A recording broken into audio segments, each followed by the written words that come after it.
नमस्कार, मी Rajratna Jondhale. Top news मराठीमध्ये आपलं स्वागत.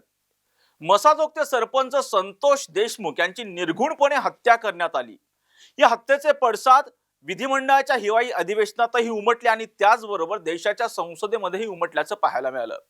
विधिमंडळामध्ये जे आहे बीडचे जे सर्व पक्षीय आमदार आहेत त्यांनी या प्रकरणामध्ये जेही दोषी असतील त्यांना कठोरात कठोर शासन व्हावं, हा खटला फास्ट ट्रॅक कोर्टात चालवावा अशी मागणी केली. तर संसदेमध्ये बीडचे खासदार असणारे बजरंग सोनवणे यांनी या प्रकरणामध्ये दोषी असणाऱ्यांना फाशीची शिक्षा व्हावी अशी मागणी केली.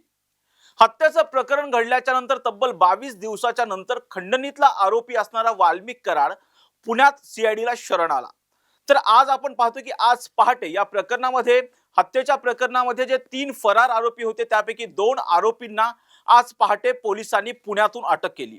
आणि त्याच अनुषंगाने आजचा आपला चर्चेचा विषय आहे बीड गुन्ह्यांचं जंक्शन, संतोष देशमुख हत्या प्रकरणाचं बीड कनेक्शन. खरं तर आपण पाहतोय की मसाजोगचे जे सरपंच आहे संतोष देशमुख यांची अत्यंत अपहरण करून निर्घुणपणे हत्या करण्यात आलेली होती. अत्यंत क्रूरपणे त्यांना मारण्यात आलेलं होतं. आणि या प्रकरणाचे पडसाद जर आपण पाहिलं तर विधिमंडळाचं जे हिवाळी अधिवेशन होतं त्यामध्ये उमटल्याचं पाहायला मिळालेलं होतं. अर्थात आष्टीचे जे आमदार आहेत सुरेश दत्त यांनी अत्यंत आक्रमकपणे हा मुद्दा जो आहे तो विधिमंडळामध्ये जो आहे तो उपस्थित केला. आणि या प्रकरणामध्ये जेही दोषी असतील त्यांना अत्यंत कठोरात कठोर शासन करावं. आणि या प्रकरणामध्ये या प्रकरणामध्ये जोही कोणी आका असेल त्या आकाला सुद्धा पोलिसांनी ताब्यात घेऊन त्याच्यावरती कठोर कारवाई व्हावी अशी मागणी सुद्धा आष्टीचे आमदार असणाऱ्या सुरेश धस यांनी केलेली होती. त्याचबरोबर या प्रकरणामध्ये जर आपण पाहिलं तर बीडचे जे आमदार आहेत संदीप क्षीरसागर यांनी सुद्धा हा प्रकरण अत्यंत आक्रमकपणे विधिमंडळामध्ये उचलून धरलेलं होतं. त्यांनी सांगितलं की आमदारांना तुम्ही एक बॉडीगार्ड देता परंतु वाल्मिक कराडला 2 बॉडीगार्ड का, असा सवालही त्यांनी राज्य सरकारला जो आहे तो पुढे उपस्थित केल्याचंही पाहायला मिळालेलं होतं. नमिता मुंदडा यांनी सांगितलं की या प्रकरणामध्ये आरोपींना फाशीची शिक्षा द्या आणि हे प्रकरण जे आहे ते फास्ट ट्रॅक कोर्टामध्ये चालवा. त्याचबरोबर गेवराईचे जे आमदार आहेत विजयसिंह पंडित त्यांनी हे प्रकरणात सांगितलं की आमचा बीड जिल्हा संत परंपरेचा जिल्हा आहे, ऊसतोड कामगारांचा जिल्हा आहे, दुष्काळग्रस्त जिल्हा आहे, ज्यांनी प्रति सरकारची स्थापना केली अशा क्रांतिसिंह नाना पाटलांचा जिल्हा आहे, गोपीनाथ मुंडेंचा जिल्हा आहे. आणि या गुन्ह्यामुळे बीडची प्रतिमा कुठेतरी मलिन होते. बीड हा गुन्हेगारींचा जिल्हा म्हणून ओळखला जातो. ही प्रतिमा जर पुसून काढायची असेल तर बीडचं पालकमंत्री पद मुख्यमंत्र्यांनी स्वीकारावं अशी मागणी सुद्धा त्यांनी केल्याचं विधिमंडळामध्ये पाहायला मिळालं. परंतु या प्रकरणामध्ये दिवसेंदिवस अनेक ट्विस्ट येताना पाहायला मिळतात. कारण संतोष देशमुख यांची हत्या झाल्याच्या नंतर तब्बल 22 दिवसाच्या नंतर म्हणजे अर्थात 31 डिसेंबरला दुपारी 12:15च्या दरम्यान पुणे स्थित असणाऱ्या पाषाण या ठिकाणी सीआयडीच्या कार्यालयामध्ये वाल्मिक कराडने स्वतःला सरेंडर केलं. त्याची त्या ठिकाणी कसून 5 तास चौकशी झाली आणि त्यानंतर त्याला केज न्यायालयापुढे हजर करण्यात आले आणि केज न्यायालयाने त्याला जी आहे ते 15 दिवसाची पोलीस कोठडी सुनावली. जर आपण पाहिलं की वाल्मिक कराड कुठे आहे याचा शोध पोलीस तब्बल 22 दिवस घेत होते परंतु पोलिसांना वाल्मिक कराड सापडला नाही. परंतु तो स्वतःहून पुण्यातील सीआयडी कार्यालयामध्ये जो आहे तो शरण आल्याचं पाहायला मिळालेलं होतं. आणि या शरण येण्याच्या पूर्वी जर आपण पाहिलं तर वाल्मिक कराडने एक व्हिडिओ बनवलेला होता आणि या व्हिडिओमध्ये त्यांनी सांगितलं होतं की संतोष देशमुख यांच्या प्रकरणामध्ये जेही दोषी असतील त्यांना फाशीची शिक्षा द्या, मला या प्रकरणात राजकीय द्वेषापोटी गोवल्या चाललंय असं सुद्धा या व्हिडिओच्या माध्यमातून जे आहे ते वाल्मिक कराडने सांगितल्याचं पाहायला मिळालेलं होतं. जर आपण या प्रकरणामध्ये जर पाहिलं तर या प्रकरणामध्ये, हत्येच्या प्रकरणामध्ये जर आपण पाहिलं तर 7 जणांवरती जो आहे तो गुन्हा दाखल करण्यात आलेला होता आणि त्या 7 जणांपैकी 4 जणांना जे आहे पोलिसांनी ताब्यात घेतलेलं होतं आणि 3 जण जे आहे या प्रकरणामध्ये फरार होते. परंतु आज सकाळी पुण्यामध्ये या 3 फरार आरोपींपैकी सुदर्शन घुले जो की मुख्य सूत्रधार मानला जातोय, त्या सुदर्शन घुलेला आज सकाळी जे आहे जे पोलिसांनी ताब्यात घेतलं आणि त्याचबरोबर सुधीर सांगेला सुद्धा पोलिसांनी ताब्यात घेतलं. एक या ठिकाणी महत्वाचा मुद्दा उपस्थित होतोय तो म्हणजे या प्रकरणामध्ये जे फरार आरोपी होते ते पुण्यामध्येच पोलिसांना कसे सापडतात, त्यांना आश्रय कोण देतं असा सुद्धा या ठिकाणी जो आहे तो सवाल उपस्थित होतोय. आणि या प्रकरणामध्ये आणखी एक जो आरोपी आहे, जो फरार आरोपी आहे तो कृष्णा आंधळे अद्यापही फरार आहे. त्याचा शोध जो आहे तो पोलीस घेताना पाहायला मिळतात.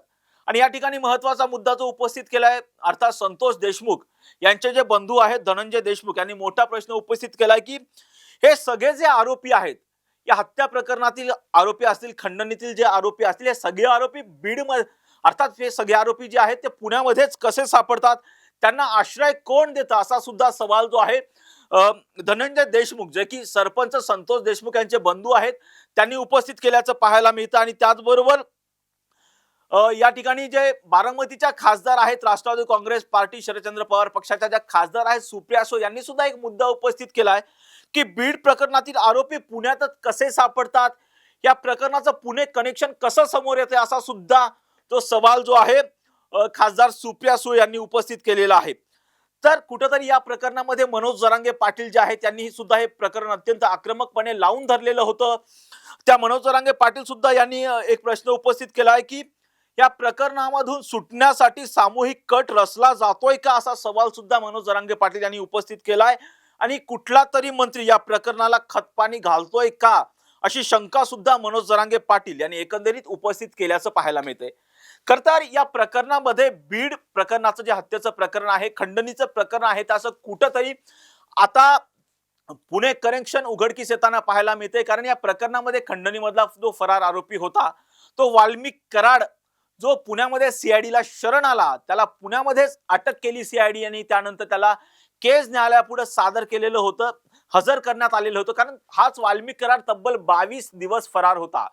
त्याला जर पाहिलं तर संपूर्ण तपास यंत्रणा त्याचा शोध घेत होत्या, सीआयडीचं पथक त्याचा शोध घेत होतं, पोलीस शोध घेत होतं. या प्रकरणात अनेक तपास पथकं सुद्धा तैनात करण्यात आलेली होती, त्यांना वेगवेगळ्या भागामध्ये सुद्धा पाठवण्यात आलेलं होतं.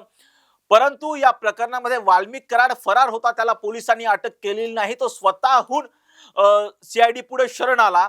त्याचं पुणे कनेक्शन आपण हे उघडकीस आल्याचं सुद्धा त्याच्या अटकेच्या नंतर त्यांनी शरणागती पत्करल्याच्या नंतर हे पुढे आलेलं होतं. आणि आज पहाटे या प्रकरणामधला जो फरार जे तिघे जण होते त्यामधला सुदर्शन घुले असेल आणि सुधीर सांगे या दोघांनाही जे आहे आज पुण्यातून पहाटे ताब्यात घेण्यात आलेलं होतं. आणि त्यामुळे मोठा प्रश्न उपस्थित होतोय की या फरार आरोपींना, बीड प्रकरणातील फरार आरोपींना पुण्यामध्ये आश्रय कोण देतं, त्यांना पुण्यामध्ये ताकद कोण देतं, त्यांना पुण्यामध्ये राहण्याचा पैसा असेल कोण पुरवतं असा सुद्धा मोठा प्रश्न आता या अनुषंगाने उपस्थित होतो आहे.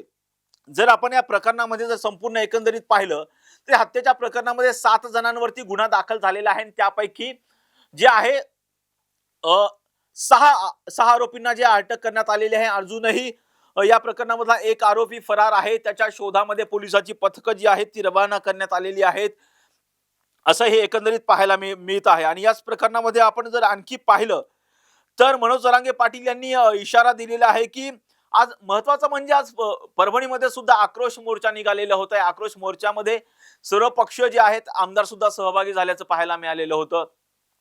धनंजय मुंडेंच्या राजीनाम्याची सुद्धा या आक्रोश मोर्चामधून मागणी सुद्धा करण्यात आलेली होती. आणि थेटपणे मनोज जरांगे पाटील यांनी इशारा दिला की संतोष देशमुख यांच्या कुटुंबियांना त्रास झाला तर मंत्री धनंजय मुंडेंना रस्त्यावर फिरू देणार नाही असा इशारा सुद्धा जो आहे तो मनोज जरांगे पाटील यांनी दिल्याचं सुद्धा पाहायला मिळालेलं होतं. आणि या प्रकरणामध्ये जर आपण पाहिलं जेही आता हे 2 फरार आरोपी जे आज सकाळी पोलिसांनी ताब्यात घेतलेला आहे त्यांना केस न्यायालयापुढे सादर करणं जे आहे ते हजर करण्यात आलेलं आहे आणि केस न्यायालयाने त्यांना जे आहे 14 दिवसांची पोलीस कोठडी जी आहे ती सुनावलेली आहे. आणि त्याचबरोबर सिद्धार्थ सोनवणे ज्यांनी टीप दिली, ज्यांनी संतोष देशमुख यांची टीप दिली ते कुठे आहे ते सांगितलं असा आरोप ज्याच्यावरती होतोय त्या सिद्धार्थ सोनवणेला सुद्धा न्यायालयाने जे आहे ते 14 दिवसांची कोठडी सुनावल्याचं सुद्धा एकंदरीत पाहायला मिळतंय. आणि या एकंदरीत या प्रकरणामध्ये आज दिवसभरामध्ये जी सुनावणी झाली या सुनावणीमध्ये जर आपण पाहिलं तर या प्रकरणामध्ये आरोपींतर्फे जे आहेत वकील तिडके यांनी बाजू मांडलेली होती तर सरकारी पक्षातर्फे बाळासाहेब कोल्हे यांनी जी आहे ती बाजू मांडली. आणि या बाजूच्या नंतर जे आहे या आरोपींना 14 दिवसांची पोलीस कोठडी जी आहे ती एकंदरीत सुनावण्यात आल्याचं एकंदरीत पाहायला मिळतं. आणि त्याच अनुषंगाने जर आपण पाहिलं हे ज्या 2 आरोपींना आज पुण्यामधून पहाटे ताब्यात घेण्यात आलेलं होतं त्या फरार आरोपींना जे आहेत डॉक्टर संभाजी वायभसे यांनी नेमकी मदत केल्याचं सुद्धा उघडकीस आलेलं होतं. आणि त्याच अनुषंगाने जर पाहिलं त्यांना सुद्धा नांदेडमधून जे आहे पोलिसांनी ताब्यात घेतलेलं आहे. त्यांच्या पत्नीला सुद्धा पोलिसांनी एकंदरीत त्यांची चौकशी केल्याचं सुद्धा ज्या की वकील आहेत त्यांची सुद्धा चौकशी केल्याचं आता एकंदरीत पुढे आले. त्यामुळे या प्रकरणात आता मोठा सवाल हा उपस्थित होतो की या प्रकरणामधला जो एक फरार आरोपी आहे त्या एक फरार आरोपी आता कुठं सापडतो त्याचं सुद्धा पुणे कनेक्शन उघडकीस येतं की तो इतर ठिकाणी सापडतो हे सुद्धा पाहणं आता महत्वाचं असणार आहे. आणि या घटनेचे जेही काही अपडेट्स असतील ते आम्ही तुमच्यापर्यंत पोहोचवणारच आहोत. पाहत राहा टॉप न्यूज मराठी, आपला महाराष्ट्र आपली बातमी.